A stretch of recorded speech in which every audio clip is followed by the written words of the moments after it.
Hello दोस्तों, नमस्कार। मैं अमरेश मौर्य आप सभी का अपने नाटू कोचिंग क्लास में स्वागत करता हूँ। सभी लोग जल्दी जल्दी हमारे क्लासेस में जुड़ जाइए, क्योंकि आज मैं आप लोगों के लिए एक शानदार सी क्लास को लाया हूँ, जिसमें मैं आज प्रश्नावली 1.1 को शुरू करने जा रहा हूँ, जो कि यह यूपी एंड सीबीएसई बोर्ड दोनों के लिए लाभदायक सिद्ध होगा। और आप लोग अगर हमारे चैनल को सब्सक्राइब नहीं किए हो तो जल्दी जल्दी से हमारे चैनल को सब्सक्राइब कीजिए एंड कमेंट बॉक्स में अपना राय देना मत भूलिएगा। ठीक है, इसी प्रकार से मैं शुरू करने जा रहा हूँ। क्या ये छोटू सा टॉपिक प्रश्नावली 1.1 को शुरू करने जा रहा हूँ। कल मैंने आपको रिफ्लेक्सिव, ट्रांजिटिव एंड संक्रामक sorry reflexive, symmetric and transitive कल बता दिया था बहुत ही शानदार से क्लास में। अगर कुछ बच्चे जो नए जुड़ गए होंगे इसमें, अगर उन्हें ना पता हो तो हमारी प्रीवियस वीडियो को देखना मत भूलिएगा। और जब तक आप प्रीवियस वीडियो को देखेंगे नहीं तब तक आगे की चीजों को समझ नहीं सकेंगे। सो गाइस, मैं लगातार आपको वीडियो अपने ये चैनल पे वीडियो प्रोवाइड करते जा रहा हूँ। आप लोग अच्छे से पढ़िएगा और अपने साथ साथ हमारा भी नाम रोशन करिएगा, ताकि मेरा भी नाम आए। और मेरे को भी सपोर्ट करिएगा, आप लोग सब्सक्राइब कीजिएगा आप लोग, क्योंकि आप लोग सब्सक्राइब करेंगे तभी मेरा चैनल आगे जाएगा। आप लोग को आगे बढ़ा करके एक टीम बना सकते हैं, हम आप लोग के लिए एक टीम तैयार कर सकते हैं, लेकिन आप लोग को हमारा सपोर्ट करना होगा। दोस्तों, इसी प्रकार से मैं क्या आज पढ़ाने वाला हूँ, प्रश्नावली 1.1 है। प्रश्नावली 1.1 को हम बताने जा रहे हैं आपको मैथ का। दोस्तों, 1.1 प्रश्नावली में कल हमने स्वतः समिट एंड संक्रामक एक अच्छी से टॉपिक का दिया था कि जैसे हम 3 भाई हैं, तो जैसे ये मेरा भाई आगे का, ये आगे वाला मेरा भाई, वो उसका भाई है, तो मैं उसका जरूर भाई होऊंगा, तो यह संक्रामक हो गया। और जब स्वयं का स्वयं भाई होगा तो यह स्वतुल्य होगा, अर्थात रिफ्लेक्सिव होगा। एंड जब एक मैं उसका भाई हूँ, वो मेरा भाई है, जैसे ये एग्जाम्पल दिया था, तो ये दोस्तों सिमेट्रिक होगा। समझ गए आप लोग? तो इसी प्रकार से आगे की क्लास को मैं शुरू कर रहा हूँ। ये प्रश्नावली 1.1 शुरू करने जा रहा हूँ। अब प्रश्नावली 1.1 में दोस्तों क्या दिया है, फर्स्ट क्वेश्चन। फर्स्ट क्वेश्चन दोस्तों ये दिया है कि कोई सेट ए है। कि दोस्तों मैंने बताया था कि सेट को, दोस्तों मैंने बताया था सेट को कैपिटल में, कैपिटल लेटर में डिनोट किया जाता है, एंड वो क्या होता है, एलिमेंट को स्मॉल लेटर में। तो it is a set because it is denoted by the capital A, and it is not a, it is not element because it is not denoted by the small a. Okay, so it is a set. We have a set a, and a is equal to 1 2 3 to 13 14 तक दिया है। 1 2 3 dot dot dot 13 14। And क्या पूछ रहा है दोस्तों, क्या कहा कि यह, फिर इसके बाद क्या दिया है, एक संबंध दिया है, रिलेशन दिया है दोस्तों। And relation is that R is equal to x comma y, R is equal to x comma Y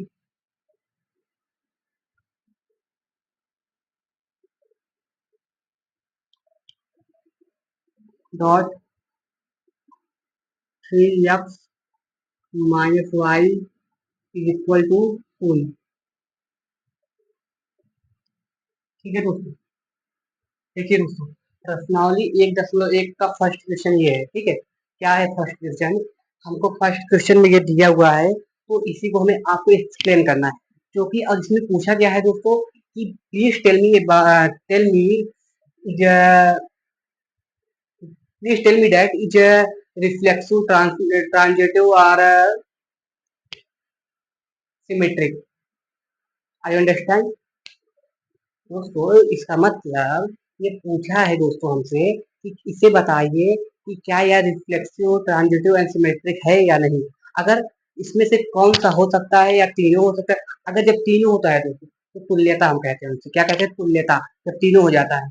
और दोस्तों ये पूछा है रिफ्लेक्सिव, तो इसको हमको पता करने के लिए इसके इसके सहायता से, हमें इस रिलेशन के सहायता से we need to we need to help of this relation to recognizing transitive, symmetric, and reflexive. So we use this relation R, and R is equal to x comma y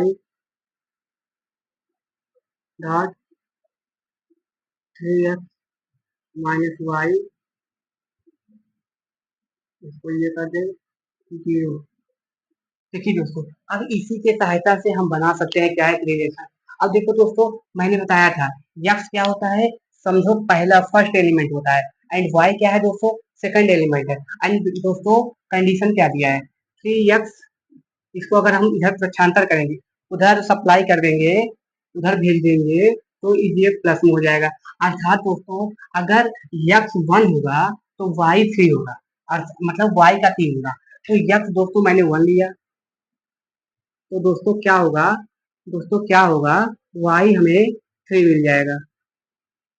and दोस्तों देखिए, अगर दोस्तों हमने x2 लिया, x2 लिया तो उसका 2 गुना मिल जाएगा, 6 मिल जाएगा, 3 का 2 मिल जाएगा 6।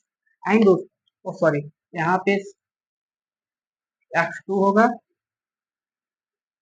Then y is equal to 6। Okay, and दोस्तों यहाँ पे x3 होगा, then y is equal to 4। ठीक है, ओके। एंड दोस्तों यहाँ पे x4 होगा,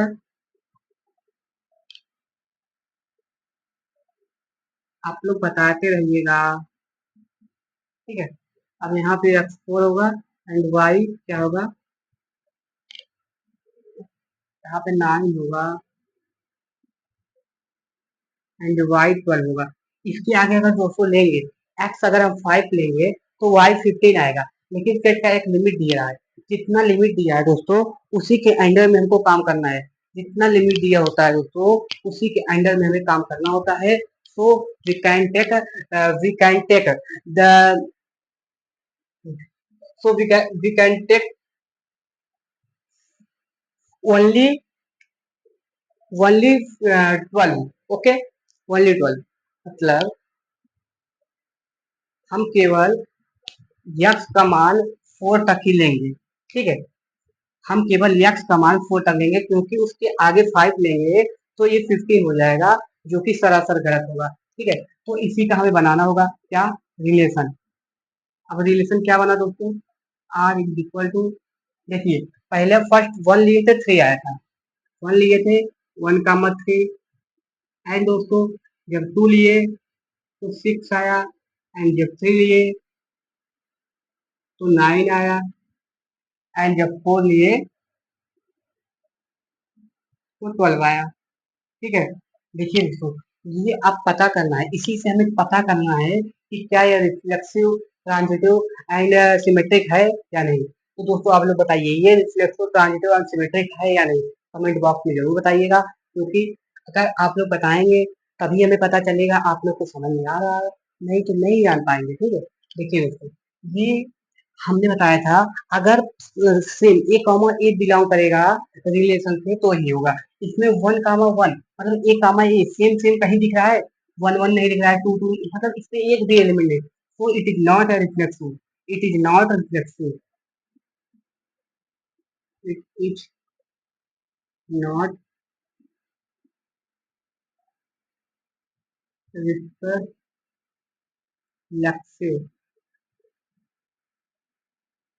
अब देन देखो, अब हमें चेक करना है कि यह सिमेट्रिक है या नहीं। देखिए दोस्तों 1 कामा 3 है, क्या 3 कामा 1 है या नहीं, एक से अगर स्टेप हो गए तो ठीक है।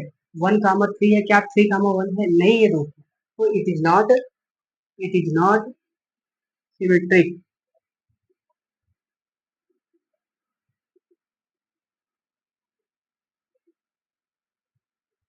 अब दोस्तों देखते हैं क्या है ट्रांजिटिव हो सकता है। देखो 1 कामा 3 दिया है, 2 कामा 6, देखो दोस्तों 1 कामा 3 दिया है, एंड 3 कामा 9 दिया है, ठीक है। अब देखो ए कामा बी दिया है, एंड बी कामा सी दिया है दोस्तों, क्या ए कामा सी दिया है, 1 कामा 9 दिया है, नहीं दिया दोस्तों, तो इट इज नॉट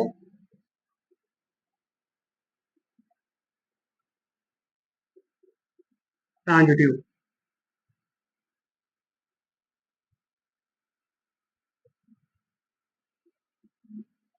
दोस्तों ये कोई भी नहीं होगा, क्योंकि ना इसमें ए कॉमा बी। अब इसका कंडीशन भी हम लिख सकते हैं। अगर कंडीशन में इसमें लिखना होगा बिकॉज करके A comma A is not belong to R, and यहाँ पे A comma B belong to R but B comma A is not belong to R. यहाँ पे क्या लिखेंगे दोस्तों? A comma B belongs to R and B comma A sorry B comma C belong to R but A comma C is not belong to R, so it is not transitive, reflexive and symmetric. So I hope you understand my discussion very betterly. So I go to the next question for you.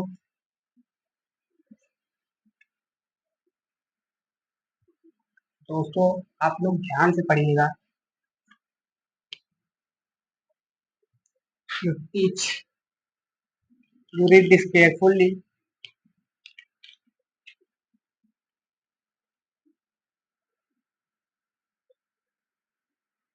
क्योंकि आपके mummy papa ने आपको बहुत ही मेहनत से पढ़ा रहे हैं, सभी चीजों में मेहनत कर रहे हैं, वो आपके लिए कर रहे हैं, जो कर रहे हैं वो आपके लिए कर रहे हैं। तो आपका भी फर्ज होता है कि आप भी कुछ उनके लिए कीजिएगा।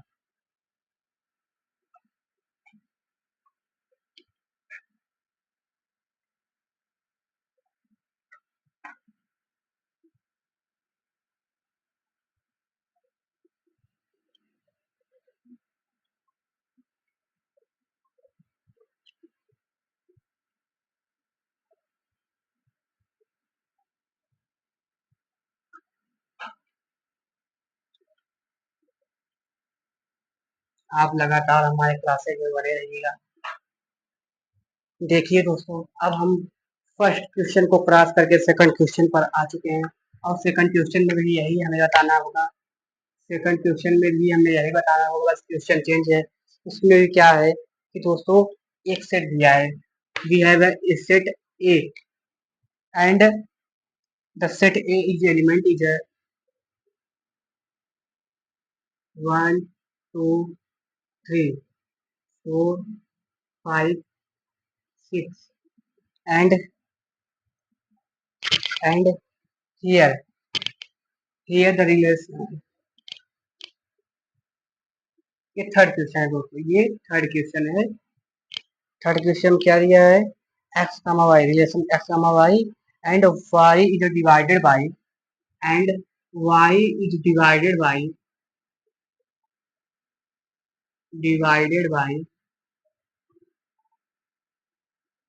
X and y is divided by x. ठीक है, ठीक। देखो दोस्तों, हमें क्या दिया है? एक सेट दिया है। थर्ड क्वेश्चन बता रहे हैं, इसके बाद सेकंड बता देंगे। अब लिख दिए थे इसलिए हम उसको नहीं हटाए। दोस्तों देखिए, आपको एक सेट दिया है। क्या दिया है? एक सेट दिया है दोस्तों, और इसमें सेट में क्या दिया है? कुछ एलिमेंट दिए। देखो दोस्तों, एलिमेंट जो होते हैं हमेशा रोस्टर में दिए जाते हैं। तो आपको ही ये इज गिवन एलिमेंट, तो you can solve it. And देखिए इसमें क्या दिया है? एक एलिमेंट दिया है, एंड एलिमेंट को क्या दिया? कंडीशन क्या है? कंडीशन यह है कि y डिवाइडेड बाई एक्स, ये आर है दोस्तों, आर है। वो खोले रहिएगा, क्योंकि मैं थोड़ा सॉर्टेड फॉर्म में लिख रहा हूँ। आप लोग पूरे लॉन्ग फॉर्म में उसमें देख लीजिएगा, क्वेश्चन में जा लीजिएगा। ठीक है, थर्ड क्वेश्चन है। तो देखो दोस्तों, अब ये रिलेशन क्या है कि y is divided by x. y divided by x मतलब कि जो y है, जो y होगा वह x से डिवाइड होगा। इसमें से मतलब जैसे देखिए क्या मतलब, इसमें ये किसी न किसी मतलब एक दूसरे को ये लोग डिवाइड कर रहे हैं। देखिए कौन कौन डिवाइड कर रहा है। देखो एक बात बता दें दोस्तों, स्वयं संख्या को सदैव डिवाइड करता है। स्वयं संख्या को स्वयं नंबर मतलब एक सेम नंबर दोस्तों सेम नंबर को डिवाइड तो हमेशा करता है, ठीक है। डिवाइड मतलब भाज्य। अब भाज्य, अब देखिए दोस्तों, तो हमारे पास पहला रिलेशन क्या हो जाएगा, पहला रिलेशन क्या हो जाएगा, रिलेशन आर बराबर, रिलेशन आर बराबर, पहले तो हम सेम सेम वाला पूरा बना लेंगे, 1, 1, कॉमा 1, 2, कॉमा यहाँ 2, 2 होगा, कॉमा 3, 3, कॉमा 4, 4, कॉमा 5, 5, कॉमा 6, 6। ठीक, उसके बाद देखो कि देखिए दोस्तों, वन जो होता है सदैव किसी हमेशा नंबर्स को डिवाइड करता है, मतलब कोई भी नंबर हो उसे वन डिवाइड कर सकता है, ठीक है। वन सभी नंबर को डिवाइड करता है, तो वन सभी के साथ जाएगा, ठीक है। 1, 2, 1, 3, 1, 4, 1, 5, 1, 6।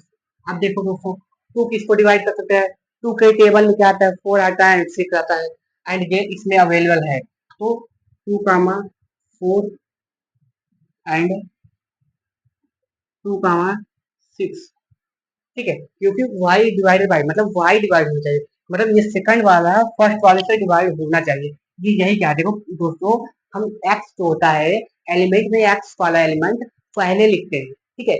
x वाला एलिमेंट पहले लिखते हैं एंड y वाला एलिमेंट बाद में लिखते हैं, और इसमें कहा है y डिवाइडेड बाई, ना कि x divided by. So we take this element, okay. And अब देखिए दोस्तों, यहाँ पे 3 आ गया, अब 3 तो तीसरा, अब 3 से 6 डिवाइड होगा, अब इसमें 4 से 4 होगा, एंड 8 होता है, 12 होता है टेबल में जो इसके आए, ठीक है। अब इसके आगे कुछ मिल नहीं रहा है, ठीक। तो यह क्या हो गया भैया, यह एक रिलेशन बन गया। अब दोस्तों यही चेक करना है ये कौन सा रिलेशन है, देखो यार। अब 1, 1, A, मतलब इसमें सभी अवयव एलिमेंट विद्यमान है, ठीक है। A, सभी है, मतलब इसका सभी अवयव एक दूसरे से संबंध बना रहे हैं, A, बना रहे हैं, तो इट इज अ रिफ्लेक्सिव। अब ये रिफ्लेक्सिव है, it is a reflexive, reflexive because x, y, x, belongs to R। And दोस्तों अब यहाँ तक देख लिए, अब यहाँ से देखना होगा, 1, 2 है दोस्तों, क्या 2, 6 है, ठीक है। 1, 2, 2, 6 एंड क्या है, 2, 4 है। अब देखिए दोस्तों 1, 6 है, ये देखिए आप, क्या 1, 6 है, 1, 6 है। अब 1, 2, 2, 4 भी बनाया था, क्या 1, 4 है, हाँ दोस्तों 1, 4 है। अब ये दो ही देख हो गए, ठीक है।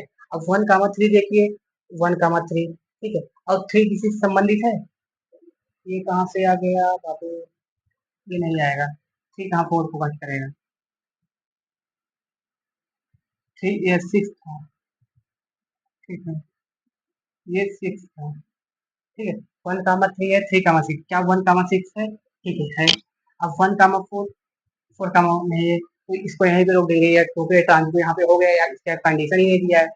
फिर 1, 5, 5 नहीं है, तो ये कंडीशन नहीं दिया, आगे का यही रह जाएगा। 1, 6, 6 करके कुछ नहीं दिया है, मतलब देखिए, अगर उसके वाला A, B दिया है, B, C नहीं दिया है, तो हम वहीं चेक नहीं करेंगे, तो वो चीज वहीं ट्रांजिटिव हो जाएगा, क्योंकि आगे का स्टेप उसको दिया ही नहीं है, तो ये ट्रांजिटिव ही हो जाएगा। तो 2, 4 दिया है, एंड 4, कुछ नहीं दिया है, 4 नहीं दिया है, ठीक है, ओके ठीक है। एंड 2, 6, 6, 2, 6 दिया है, 6, कुछ नहीं दिया है, ओके ठीक। अच्छा दोस्तों, it is a it is a transitive, transitive because x, y belongs to R and y, z belongs to R and A comma z, x comma z. चाहे दोस्तों एक्स लीजिए चाहे ए लीजिए, लेकिन उसी के टर्म में लेके चलिएगा, ठीक है। अब देखिएगा कि ये क्या सिमेट्रिक है कि नहीं। One comma two, one comma two दिया है, क्या टू कामा वन है दोस्तों? टू कामा तो वन तो नहीं है। तब we can say that it is it is not symmetric, symmetric, symmetric because x comma y belongs to R, but but y comma x is not belongs to R. So it is a transitive and reflexive, but it is not symmetric. Okay, I hope you understand this question very betterly. दोस्तों, मैं आपको बहुत ही प्रेम के साथ बताने का प्रयास कर रहा हूँ, आप लोग अच्छे से समझिएगा ताकि आपको बाद में जाके कुछ प्रॉब्लम ना हो। समझ रहे हैं आप लोग? और इल्लू उल्लू करके पढ़िएगा, धीरे धीरे करके पढ़िएगा। ये नहीं कि पूरी सब्जी दाल चावल एक साथ करके खा जाए आप। थोड़ी थोड़ी सब्जेक्ट पढ़िएगा, आगे अपने मन से प्रयास किया करिएगा थोड़ा थोड़ा सॉल्व करने का। ठीक है दोस्तों, अब एक क्वेश्चन और बता दे रहे हैं, उसके बाद कल से फिर से क्लास शुरू होगा, क्योंकि मैं अभी एक साथ पर उठना नहीं चाह रहा हूँ, नहीं तो आप लोग का दिमागिया जो है वो डिस्टर्बेंस में हो जाएगा। समझ रहे हैं दोस्तों? हम ईदो ईदो करके पढ़ाना चाह रहे हैं आप लोग को, अब वो ईदो ईदो करके ही पढ़िएगा। अब दोस्तों सेकंड क्वेश्चन क्या है, ये कह रहा है कि दोस्तों नेचुरल नंबर का एक सेट है। क्या है? नेचुरल नंबर का सेट है, मतलब कोई सेट है और नेचुरल नंबर है, कोई नेचुरल नंबर का एक सेट है, ठीक है। नेचुरल नंबर का सेट है और वो सेट में क्या दिया है, और उसमें मतलब कोई सेट है जो कि नेचुरल नंबर है, ठीक है। नेचुरल नंबर में दोस्तों क्या क्या आता है, वन कामा टू कामा, देखिए नेचुरल नंबर क्या होता है, नेचुरल नंबर वह संख्या होता है जो जीरो के आगे से, जो वन से स्टार्ट होता है, जो वन से शुरू होता है, एक से शुरू होता है और अनंत तक जाता है, इसे हम कहते हैं। देखो that number, that number, that number, that's number we start from one, we start from one and go to the unlimited point, unlimited number, it is called natural number. I you understand?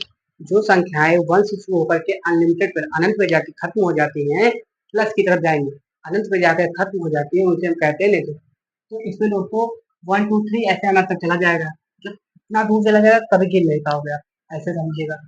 अब दोस्तों इसमें क्या है आगे का कि, और उसका रिलेशन क्या है, ये रिलेशन दिया है दोस्तों,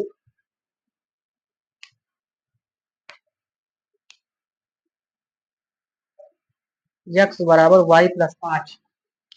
रिलेशन क्या दिया है दोस्तों, y बराबर एक्स प्लस 5, अर्थात y equal to x plus 5। इसका मतलब दोस्तों अगर y एंड कुछ और दिया है एंड एक कंडीशन दिया है दोस्तों कि x इज स्मॉलर देन 4, तो दोस्तों इसका मतलब हम x 1 2 3 ले सकते हैं। अगर आप कह दोगे कि सर हम क्या लेंगे 3 2 1 0, क्योंकि ये 4 से छोटा का है, नहीं पागलो, यहाँ पे भी एक लिमिट दिया है कि नेचुरल नंबर है, समझ रहे हो ना? तो इस जीरो 1 2 3 से नीचे नहीं ले सकते, क्योंकि अगर नीचे लियो ना आप भी नीचे जाओगे नंबर मॉक में, ठीक है, वही दिमाग खराब हो जाएगा आपका, वो पागल कर देगा, आपको कहेगा तुम पागल हो, तुमको कुछ नहीं आता, पेपर कहेगा ले बेटा बोला, ठीक है। इसीलिए भाई को, मेरे प्यारे बच्चों, आप लोग उसके आगे ना लीजिएगा, ठीक है। अब जैसे वन लेंगे आप, एक्स बराबर वन लेंगे तो वाई में 5 ऐड कर देंगे, तो वाई बराबर क्या आएगा 6 आएगा, एंड एक्स बराबर 2 लेंगे तो वाई बराबर 5 to 7 आ जाएगा, उसमें ऐड कर देंगे, एंड एक्स बराबर जब 3 लेंगे, एक्स बराबर जब 3 लेंगे तो वाई बराबर में 8 आ जाएगा, ठीक है। अब आप लोग इसी प्रकार से रिलेशन बना लीजिएगा कल, और इसको आप लोग कमेंट बॉक्स में बताइएगा ये ट्रांजिटिव है कि रिफ्लेक्सिव है क्या है, ठीक है। और आपको मैं कह रहा हूँ दोस्तों, आप लोग बड़ों को सम्मान किया कीजिए, मतलब कोई भी काम करिए अच्छे से कीजिए, ताकि आपको भी अच्छा लगे और आपके परिवार को भी अच्छा लगे, ताकि हाँ, पता चले कि हाँ आप लोग अंग्रेज सर से पढ़ रहे हैं। अभी दोस्तों ये बोर्ड का व्यवस्था मैं करने वाला हूँ जल्द से जल्द, आपके लिए एक अच्छा सा बोर्ड लाएंगे। अभी तो आप लोग मजबूरी मेरी समझिएगा, और मैं अच्छे से एक दिन जरूर पढ़ाऊंगा और आपको आगे जरूर लेके जाऊंगा। बोर्ड को ध्यान से क्या, ऊपरी दिखावा कभी अच्छी नहीं होती, समझिए। डोंट जज बाय इट्स कवर, मतलब आप दोस्तों हमें इसकी कवर से मत जज कीजिएगा, इस सर ने इतना गंदा सा कवर लिए हैं, इसलिए तो मेरे को पढ़ना नहीं। अरे दोस्तों पढ़िए, कवर से क्या मतलब है, तुमको पढ़ने शिक्षा से मतलब रखना चाहिए, क्योंकि शिक्षा शिक्षा नापा और तौला नहीं जा सकता। जो शिक्षा है दोस्तों, उसे हम नाप और तौल नहीं सकते, समझ रहे हो ना। इसीलिए आप शिक्षा को लीजिए, ये बोर्ड और ये वो सब मत देखिएगा, क्योंकि मतलब आपको पढ़ना है, आपको बोर्ड पे जो लिखा जा रहा है वो पता चल रहा है क्या लिखा जा रहा है, और समझ में आ रहा है, तो आप पढ़िएगा अच्छे से, ठीक है। आप उसके कवर को मतलब जज मत कीजिए कि किस प्रकार से मतलब थोड़ा है, गड़बड़ है, ये वो है, ये सब जज मत कीजिएगा, क्योंकि बाई डोंट जज बाई इट्स कवर, मतलब जज कवर नहीं किया जाता, जज तो नॉलेज किया जाता है। कि अगर आपको हमारे अंदर लग रहा है कि सर के अंदर टैलेंट है, नॉलेज है, तो आप लोग हमको सब्सक्राइब कीजिएगा। लेकिन दोस्तों आजकल दोस्तों दुनिया में देखा जाता है कि लोग मतलब कुछ बातें बताना चाह रहा हूँ कि एक बातें मतलब फील कर रहा था आप लोग को बताने का, कि दुनिया में देखा जा रहा है लोग अपने माता पिता का सम्मान नहीं कर रहे हैं। मतलब जिस माता पिता ने हम लोगों को बड़ा करके खाना पीना खिलाया, आदि सबको खिलाया, वही बालक वही बच्चे अपने माता पिता को किसी के चक्कर में, किसी के लिए अपने माता पिता को छोड़ दे रहे हैं। जिस माँ ने अपने बेटों को दो रोटी खिलाने के लिए दो रोटी अपनी स्वयं को खाया, उसी बेटे ने उसे एक रोटी के लिए तरसाया दोस्तों, अपनी माँ को तरसाया। ये लगातार देखने को मिल रहा है, और लोग कह रहे हैं कि दोस्तों कि केवल लोग मतलब लोगों द्वारा कहा जाता है, सुनी होंगी आपको, कि जो पढ़े लिखे बच्चे हैं वो और छोड़ रहे थे, मतलब अरे मैं कैसे मान सकूं। जाके अब गांव में तो देखो कि मतलब बच्चे जो है ना, मतलब जो अनपढ़ लोग हैं वो अपनी माँ को पहले लेते थे। जैसे एक घर में अगर एक माँ के तीन बेटे हैं, तो उसमें से क्या हो रहा है, अपनी माँ को पहले अलग कर रहे हैं, मतलब उसका भी हिस्सा लगा रहे हैं कि भैया 4 महीने तुम खिलाओ, 4 महीने तुम खिलाओ, 4 महीने मैं खिलाऊंगी। ये कौन सा नियम है दोस्तों, आप लोग कभी मत कीजिएगा, ठीक है। मतलब ये सब इतना गंदा सा नियम बना दिए हैं कि अपने माता पिता का सम्मान कोई नहीं कर रहा है। और माता पिता का सम्मान करना जरूरी है, क्योंकि उसी माँ ने जिस माँ ने आपको एक रोटी कि आपको एक रोटी खिलाने के लिए दर दर काम किया, जिस बाप ने आपको रोटी खिलाने के लिए पूरा दिन और रात काम किया, धूप धूप में जा जाके काम किया, और उसी माँ को आप नहीं खिला रहे हो, उसी माँ को निकाल रहे हो किसी एक लड़की के चक्कर में, किसी एक बाबू सोना के चक्कर में। आप बाबू सोना के चक्कर मत पड़िए, आप पढ़िए और अपने माता पिता का सम्मान कीजिए, माता पिता को आगे बढ़ाइए, ताकि आप भी आगे बढ़े। जब तक माता पिता का सम्मान नहीं करेंगे, ये पढ़ाई व्यर्थ है, यह ज्ञान व्यर्थ है, आपके लिए कुछ भी काम नहीं आएगा। तो दोस्तों अपने माता पिता का सम्मान कीजिए, अपना खुद का सम्मान कीजिए, बड़ों का सम्मान कीजिए, अपने आप का सम्मान कीजिए। अगर जब आप दूसरों का सम्मान करेंगे, तभी आप सम्मान के हकदार होंगे, नहीं तो आपका ये पढ़ा लिखा सब व्यर्थ है, कोई भी मतलब नहीं। इतनी वही हाल है कि जूता कितना भी महंगा ना हो जाए, लेकिन उसको जाना तो पैर नहीं है। उसी प्रकार से आपकी कीमत कितनी भी हो जाए, लेकिन अपने माता पिता के पैर के आगे झुकने में मत शर्माना। उनसे भीख भी मांगना पड़े, दया का आशीर्वाद का भीख मांगना पड़े, तो उसको उसका मांग लेना, क्योंकि माता पिता ही जो तुम्हारा जीवन दायनी है, तुम अपने माता पिता के कारण ही आए हो। धन्यवाद दोस्तों।